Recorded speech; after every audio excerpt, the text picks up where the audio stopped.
You're, you're, yes, sir. Not a gang. What is going on? What is happening? What is up? Let's talk, man. Let's talk. We 2-4, y'all. We 2-4, man. And ever since we went to the Super Bowl 2 years ago, it's like the football gods have just rained a cloud of gloom, injuries, speculation. Oh my goodness, we 2-4, y'all. We 2-4. Wasn't a good game for weather conditions. I mean, torrential downpour pretty much the entire game. But Indianapolis did something that we didn't do, and I think that's why they won the game. For one, they forced turnovers, 4 of them, if I'm not mistaken, 2 interceptions and 2 fumbles. Number two, what they did that we didn't do, they attacked the ball down the field. Let me repeat that. They attacked the ball down the field, which got us in penalty trouble with holdings and pass interferences. We had 7 penalties for 122 yards. So that means we didn't have a lot. 7 penalties for 122 yards. We were averaging at least 15 yards or a little more per penalty. And most of those came on the defensive side of the ball. But what Indianapolis did, knowing that it was raining situations, let's run some deep routes. We get one-on-one coverage. Let's take a shot. Let's take a shot, one-on-one coverage. And what Wentz was smart about is he underthrew a lot of those one-on-one coverage deep balls. He underthrew them, knowing that traction wasn't good, knowing that the cornerbacks was going to have to try to break and try to play the ball, and they couldn't, and knowing that the receiver would have to try to come back, which would cause a pass interference penalty. Tackling was horrible, but I'm gonna let that slide because of the weather. But tackling was horrible. Darius Leonard said in one of his post game in his post game press conference. Darius Leonard said his post game interview. Darius Leonard said that he was glad that we went away from the misdirection stuff because they were having a hard time stopping it. When I read that, that gave me deja vu from the Super Bowl when Tyrann Mathieu said that he was glad that they stopped running the ball. He was glad that we stopped running the ball because they were struggling to stop us running the ball. I see 49ers Twitter and 49ers Facebook going back and forth between Jimmy G and Trey Lance. I'm starting to think the biggest problem is Kyle Shanahan. The first drive was masterful in the rain. Masterful. Play actions, getting Jimmy G out of the pocket, bootlegs, counters, misdirections. And then the rest of the game, it just seemed like he said, you know what, that worked the first drive. I ain't going to run it no more.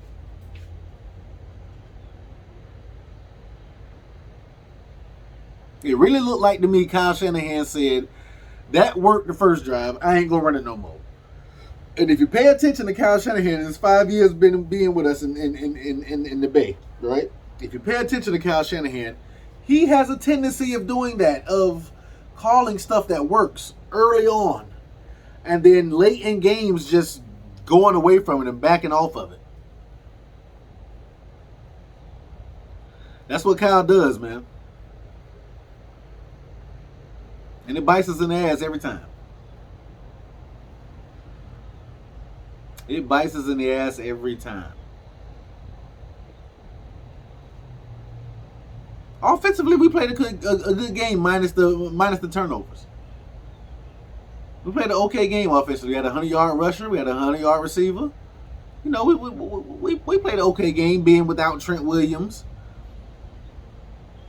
And still without some key pieces in the offensive backfield. But Elijah Mitchell, he played great. Jimmy G was Jimmy G. I mean, it was raining. I didn't expect Jimmy G to go out there and toss the ball all around. But what I wanted them to do, I'm torn between who I want to place the blame on. But we don't attack the ball downfield enough, man. Like, especially when we see one-on-one situations. I don't care that Jimmy may not have the arm strength to sling it all the way downfield.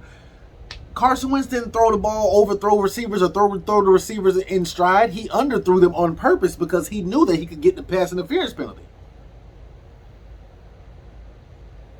I just think when you don't threaten the team downfield vertically, and you're a running team, and you're not going to show any kind of threat downfield vertically, teams are going to start stacking the box. Yeah, so you may have success in the beginning of the game, first, second quarter, maybe even the beginning of the third quarter. But if you haven't stretched that field vertically in the passing game at least a couple times, guess what's going to happen in the fourth quarter? Usually that run game starts to slow up in the fourth quarter. People are getting more tired. We ain't been bullying people up front like we did in 2019. So I know I hear y'all out there, well, we didn't throw the ball downfield. We didn't throw the ball much against the Packers. Yeah, but our offensive line was bullying people. Show me a game this year where our offensive line bullied people the way we bullied the Packers in the NFC Championship game. Show me.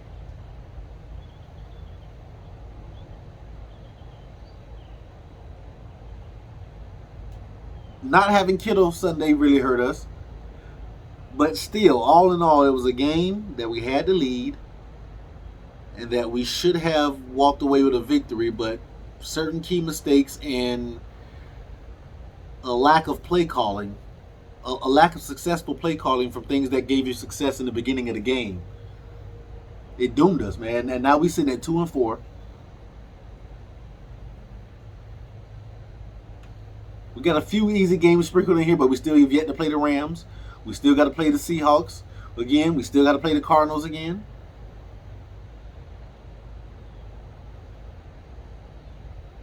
I wasn't for the Trey Lance. I wasn't on the Trey Lance train, but at this point, we 2-4. What more can go wrong? If you moved up to draft Trey Lance that high, it's time to start shopping Jimmy G around and see what we can get for him. And let's go ahead and move on with Trey Lance. If we're going to take these lumps, let's take it with Trey Lance. There's no need for us to be 2-4 taking lumps with Jimmy Garoppolo at quarterback, paying him all the money that we're paying him. No need. No need. And I'm venting. Y'all know what it is. It's Back Porch Chronicles. I'm venting, and I'm just going to let it out, man. I am frustrated as a fan. It's frustrating, man, because we can't never seem to be. We fall. This is how we fall. This is how we fall either really, really good or bad. There's no in between for us as a football team. Look at the last decade. We've either been really, really good, where we were the NFC Championships and Super Bowls, or we've been bad, where we lost double-digit games. There's never been an in-between. We've never been a 9-7 team, a 10-6 team. No, it's either 12-4, 13-3, 14-2, or it's either between 12 and 14 wins or between 2 and 6 wins on the season. That's it. There's never no in between there. No 8-8, no 9-7s, no 10-6s. None of that. We would, for some reason, we just don't do that in San Francisco. We're either very good or we are very sorry. And I am getting extremely tired of being either very good or very sorry.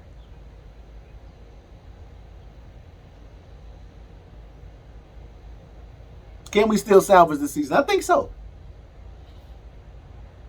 I think if we can split with the Rams and get this game against the Cardinals and the game against the Seahawks that we have coming up, if we can do that and split with the Rams, and then take care of business against the teams we need to take care of business against. There's no reason why we should be losing to the Colts. I don't care if it was rain, snow, sleet, hail. No reason we should be losing to the Colts. At all. At all. I'm hoping it gets better, but now and again, y'all talk to me, man. I'm starting to feel like this is more on Kyle Shanahan than it would be on Jimmy G. I know the Niners fan base can't stand Jimmy G. I know the consensus is Jimmy G is not us. Okay, that's fine. But when we gonna stop letting Kyle Shanahan off the hook for his inconsistent play calling with stuff that works? When are we going to let Kyle Shanahan off the hook? Stop letting him off the hook. And that's what I'm going to leave y'all with. Y'all answer that question for me down in the comments. When are we going to stop? When are we going to start? Stop. When are we going to start?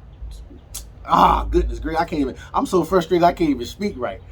When are we going to stop letting Kyle Shanahan off the hook? Answer that for me in the comments, man. Remember, y'all always comment, like, share, subscribe, hit that notification bell. Y'all already know who I am. Nana Gang is real, and I got a damn sports opinion. We 2-4, bro.